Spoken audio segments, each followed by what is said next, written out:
Ya, kembali lagi kita bersama Rauda sebagai Putri Pariwisata Kalsel 2024 dan bersama saya Risman Banjarmasin Post, jurnalis Banjarmasin Post.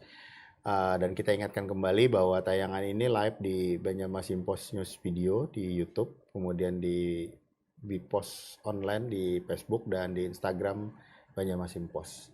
Oke, Rauda, kita kembali lagi bahwa tadi ada kita singgung nih, ini kan waktu Raudah daftar gitu mungkin ada hal-hal menarik nggak atau hal-hal unik atau hal-hal yang memang terasa sekali menurut Raudah ini berkesan sekali gitu loh, karena kan mungkin karena yang pertama dan tahu-taunya Raudah juga menang nih kan akhirnya. Mungkin ada nggak sesuatu yang oh ini kelihatannya aku beruntung sekali gitu loh masuk ikut Putri Pariwisata ini, ternyata banyak hal yang mungkin ini kan jelas di luar kampus kan itu ada. Nah itu ada nggak yang menarik atau hal-hal yang positif yang didapat Raudah selama mengikuti ajang seleksi Putri Pariwisata Kalsel ini? Pastinya kan Raudah di karantina bertemu narasumber-narasumber hebat yang materinya itu mungkin di luar Raudah nggak dapet. Ya dari materi kebudayaan, geopark meratus, grooming, terus public speaking. Yang pastinya tuh kalau kita sendiri private itu bayar ya Pak. Iya mahal. Jadi itu sih pengalaman yang mungkin nggak bisa Raudah cari di luar, yang bisa Raudah dapat di sini, dan alhamdulillah juga dan sangat terhormat juga bertemu sama delegasi-delegasi yang lain, dan mereka itu sangat sharing juga, sangat apa ya, kalau kompetitif ya Pak, tapi sangat sharing, sangat friendly lah sama-sama yang lain. Ada sharing mengenai kabupaten sendiri, sharing apa sih wisata yang di sana, apa sih makanan yang khas di sana. Alhamdulillah sharing aja sih. Itu sih yang jadi pengalaman yang nggak terlupakan sih bagi Raudah. Karena kan 1 tahun seumur hidup ya, nggak bisa dapat lagi. Kemarin di Barabai, awal Barabai itu bulan apa itu seleksinya kemarin? Bulan April. Bulan April. Iya, itu April. berapa lama itu mungkin? Itu berjeda-jeda Pak. Oh, iya, jeda-jeda kayak mau setengah bulan. Masukkan berkas dulu, kemudian dipanggil lagi seleksi. Jadi dari mulai seleksi administrasi. Jadi beberapa kali nih. Dari bulan Ramadan. Oh, jadi cukup lama nih lah. Iya, betul. Kemudian setelah pemilihan di sana, nah masuk ke sini nih, langsung karantina atau ada di karantina pembekalan berapa hari itu? Oh, untuk persiapannya lagi dari HST ke provinsi itu kurang lebih cuma 1 bulan. 1 bulan. Sampai bikin video, bikin photoshoot untuk sinematik, untuk tourismnya juga. Jadi untuk lumayan hektik ya buat itu waktunya. Jadi di sana masing-masing mereka disuruh ya? Iya, disuruh. Ada video. Ada video kita mempresentasikan atau menampilkan wisata yang. Siapa yang bantu nih di sana nanti? Ada kemarin. Ada tim-tim dari ada tim-timnya juga. Dari dinas. Dari dinas. Iya, jadi untuk Kalsel itu kan dari 2 minggu yang lalu ya Pak. Jadi dari hari Senin sampai Rabu itu udah karantina terbuka. Jadi itu belum ngumpul, jadi masih sama official. Jadi itu jalan-jalan atau tur ke wisata-wisata. Setelah itu hari Rabu sampai hari Minggunya itu karantina tertutup. Galaxy Hotel itu pembekalan beberapa hari sih, ya 3 harian. Jadi lumayan capek nih. Iya, lumayan capek. Tapi terbayarkan. Alhamdulillah. Dan mungkin ada nggak tips dari Raudah juga nih kan buat teman-teman yang lain gini kan, yang mungkin pemain baru khususnya ya. Mungkin kalau yang apa sih sebenarnya supaya bisa dalam tanda kutip bisa memenangkan kompetisi inilah kan, walaupun baru pertama akhirnya bisa menang. Ini ada nggak yang bisa diambil tips atau memberi tips dengan teman-teman yang lain gitu yang mungkin yang mau ikut juga gitu lah, apa nih sebenarnya yang perlu dipersiapkan gitu lah, walaupun kita pemain baru mungkin kan tetap harus ada persiapan nih kan. Nah ini apa nih yang perlu penting ini yang perlu persiapkan saat ini? Mungkin untuk teman-teman yang mau daftar pastinya belajar itu pasti ya Pak. Belajar itu pasti, cari tahu tentang pariwisata itu pasti.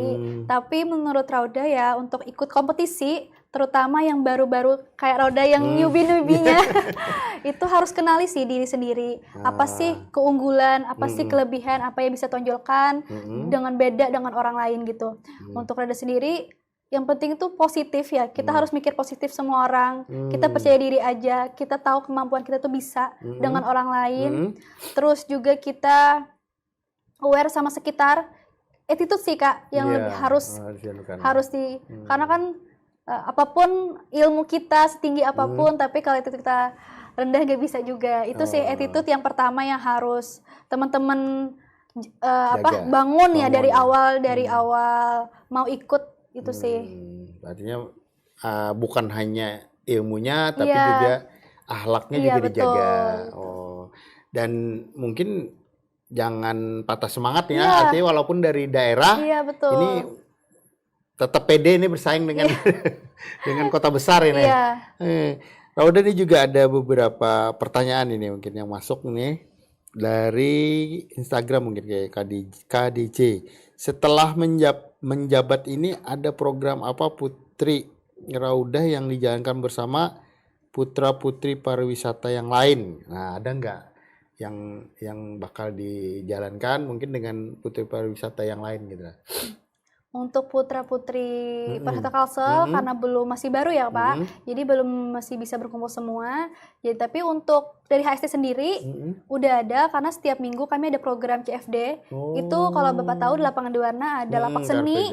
Nah di sana itu dari lapak dari Dispar juga untuk menyediakan untuk putra-putri untuk bisa mengasah public speaking mereka, untuk bisa mengajak masyarakat untuk berkomunikasi dengan mereka sendiri, dan di sana juga kita bisa mempromosikan wisata di sana. Jadi itu merupakan wadah bagi kami setiap minggunya untuk bisa berkreasi di sana. Itu sih dulu yang awal-awal ini dijalankan. Ada nggak ini kayak kalau kayak Nananggaluh itu kan ada paguyupan Nananggaluh. Nah ini ada nggak paguyupan putri pariwisata juga? Ada sudah terbentuk nggak atau masih belum karena ini baru kan belum? Ada nggak nih sudah mulai? Kalau di putri pariwisata itu namanya Anjungan Putra Putri Pariwisata. Ada terbentuk sudah? Belum, kalau dari tahun belum. Karena baru dari Yayaru. Kalau yang sebelumnya udah ada. Jadi tapi kan bisa gabung nanti kan? Iya, bisa gabung. Itu digabung dari tahun yang atasnya. Jadi sebelumnya mungkin kan di situ bisa sharing-sharing. Mungkin bukan hanya dalam untuk pariwisata itu sendiri, mungkin siapa tahu alumninya sudah ada yang kerja kan, mungkin sudah tahu nih ada potensi yang bagus ini bisa ikut kerja di tempat kami misalnya, itu kan juga ada keberuntungan. Nah kalau si Rauda sendiri ini kan backgroundnya ini kan dari kesehatan atau perawat ya mungkin ya. Betul. Nah ini gimana nih ke depannya nih? Atau ada rencana memang tetap menjadi seorang perawat profesional atau jalan bareng ini tetap sebagai putri pariwisata, atau mungkin lebih tertarik dengan pariwisata namun backgroundnya ini diselesaikan tapi mungkin agak lebih tertarik sekarang dengan pariwisata, atau ada keinginan memang tetap di bidang kesehatan ini ke depannya ini? Karena Rauda juga masih kuliah baru ya Pak, jadi masih harus beriringan juga antara kampus, antara pariwisata, dan sekarang mungkin pastinya lah harus menjalankan tugas-tugas juga mengenai pariwisata. Kita harus bisa belajar meng-guide wisata bagaimana. Itu sih yang mau Rauda jalankan juga, mau belajar karena Rauda juga masih baru, jadi harus banyak belajar. Jadi harus fokus keduanya sih, harus bisa berimbang. Harus berimbang ya. Nah, ada keuntungan lain nggak Rauda setelah ikut di luar urusan pariwisata? Ada nggak merasa keuntungan? Aku untung banget sih ikut seleksi ini dan itu bisa bermanfaat ya di kampus itu sendiri gitu loh. Setelah ini ternyata bukan, tapi di luar pariwisata ya istilahnya. Setelah aku ikut ini ternyata aku punya potensi ini atau bagaimana, atau ternyata banyak manfaat yang bisa aku lakukan dan sekarang mungkin lebih pede atau bagaimana di kampus gitu loh. Mungkin seperti itu atau bagaimana?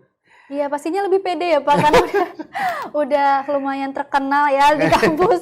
Karena mungkin dari dulu masih banyak yang gak kenal Rauda. Sekarang alhamdulillah karena udah kenal di kampus, jadi terkadang tuh kayak, "Hai Kak," "Oh Kak," bilangnya gitu. Jadi lumayan terkenal lah ya bahasanya. Jadi itu sih yang dampak yang sangat signifikan bagi sekarang. Tapi ada pressure-nya juga. Pressure-nya kan kita sebagai seorang putri yang menyandang gelar, pastinya bertemu orang itu harus yang apa sih lebih tertata ya bahasanya. Kalau dulu kan nggak apa-apa deh gitu lah bahasanya, sekarang harus lebih tertata, lebih rapi. Harus karena ini membawa nama putri membawa, juga ya. Iya, kalau kita nggak pakai selempang pun kita merasa itu tanggung jawab diri kita sih. Itu sih. Ini gimana nih putri wisata seperti ini? Iya betul, itu sih yang sekarang harus Rauda apa ya?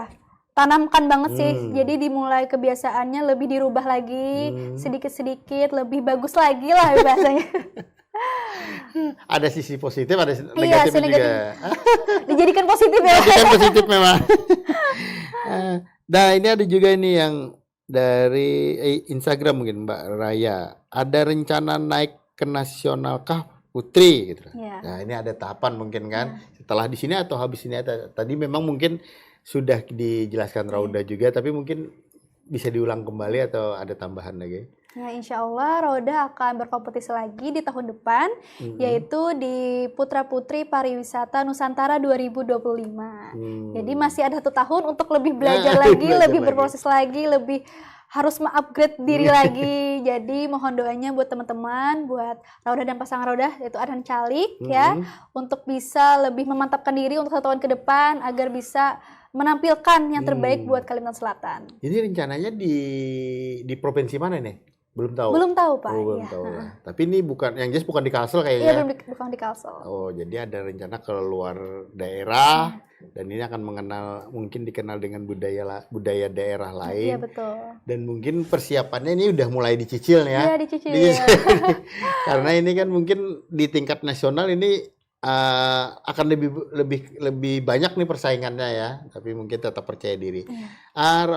Di Rauda ini kan di bidang akademik Rauda sendiri ini ada nggak istilahnya mungkin benturan gitu lah. Memang tadi kan sudah kita kupas, tapi selama ini ada nggak Rauda yang agak mungkin kendalanya atau pihak kampus sendiri seberapa jauh sih sudah mulai mungkin kan ini karena nasional kan nanti ini ada nggak pihak kampus sendiri ini Rauda kita siapkan mungkin ini ada dispensasi tersendiri nggak, karena kan nanti akan berbenturan dengan perkuliahan mungkin agak sering kan, apalagi untuk kesehatan ini kan akan lebih banyak, ini bukan hanya di kampus kan, nanti akan ada program praktek atau gimana kan di luar kampus.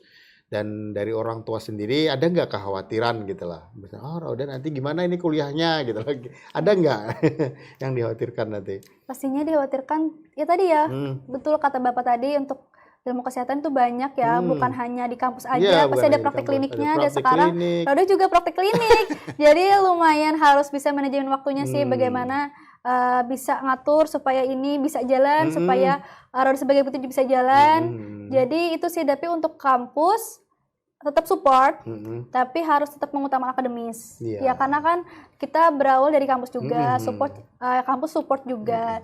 Jadi kita harus bisa menyeimbangkan antara akademik kita, antara kita sebagai putri, dan untuk orang tua pasti khawatir ya, karena ada juga cewek, dan pastinya akan keluar daerah atau keluar kabupaten lain, itu pasti khawatir sih kalau orang tua. Tapi bagaimana Rauda juga sih untuk bisa meyakinkan dan ini positif loh gitu loh. Iya, ini positif loh. Kan kadang-kadang ada image-nya kan putri ini begini-begini. Iya betul. Gitu. Nah, Rauda sendiri katanya atau informasinya sudah ada usaha gini ya? Ada usaha lain nggak nih mulai dirintis, misalnya sesuatu yang dirintis selain di kampus? Sudah ada usaha lain gitu? Oh belum ada belum Pak. Ada. Kalau ada usaha mungkin kan sudah, atau ada ketertarikan nggak misalnya selain di bidang kesehatan, ada nggak Rauda sudah mulai ini kelihatannya dengan menjadi putri wisata kelihatannya ada sesuatu yang menarik nih digali untuk bisnis ini gitu lah. Mungkin ada nggak kepikiran sudah mulai? Kemarin kan Rauda juga diundang di Stikers Iten TV, dan jadi kamu tuh ada punya podcast juga seperti ini. Jadi Rauda tuh podcast di sana, dan mereka tuh menawarkan Rauda jadi host. Gitu loh. Jadi mereka menawarkan ini bagus loh buat naikin value juga, naikin public speaking. Jadi Itu sih mungkin yang Raudah rintis sekarang. Raudah coba juga, Raudah belajar. Karena kan kita sebagai putri, kita banyak ngomong sama orang ya, Kak. Iya, kita harus public speaking harus bagus. Itu sih yang harus digali. Jadi Raudah tuh sangat tertarik ya dunia MC, dunia MC sudah mulai nih. Iya, lumayan belajar sedikit-sedikit. Kalau dulu belum sama sekali. Dulu pernah waktu SD. Dulu sering banget nge-MC di ulang tahun anak-anak. Itu infonya, tapi sekarang tuh nggak pernah lagi. Ada ketertarikan sudah mulai. Iya, dari dulu tuh kalau ulang tahun keluarga selalu Raudah yang membawa acaranya.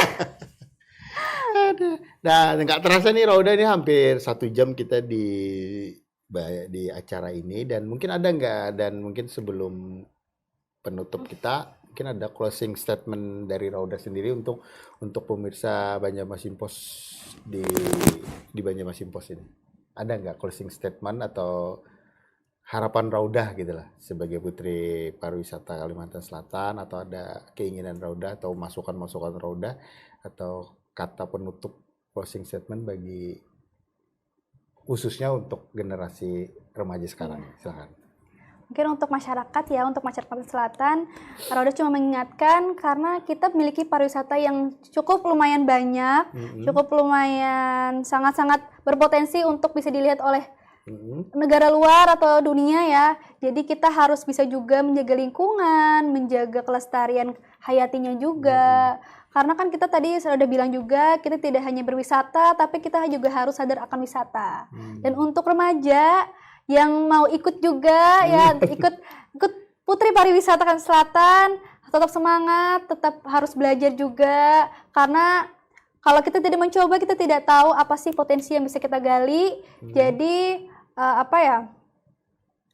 kenali diri kita sih, apapun yang bisa kita lakukan, selagi itu masih positif gitu. Oke, terima kasih Raudah sudah berkesempatan ke studio Banjarmasin Post, dan kita harapkan semoga untuk di tahun 2025 di tingkat nasional bisa meraih sukses. Amin. Makasih banyak Kami Bapak. dari Banjarmasin Post juga turut memberikan dukungan, dan pemirsa mungkin dari tayangan ini kami berharap banyak ada hal yang positif bisa diambil dari seorang Raudah sebagai Putri Pariwisata Kalimantan Selatan 2024. Dan perlu diingat bahwa walaupun sebelumnya cukup minim pengalaman, ternyata itu bukan menjadi kendala, dan ternyata bisa menjadi pemenang, dan tanda kutip pemenang dalam kompetisi ini, dan bersiap untuk menuju ke ajang nasional. Dan kami berharap bisa membawa nama Kalimantan Selatan di ajang nasional yang lebih baik, dan kuliah Raudah juga tetap berjalan kedua-duanya. Dan harapan kami semoga sukses. Assalamualaikum warahmatullahi wabarakatuh.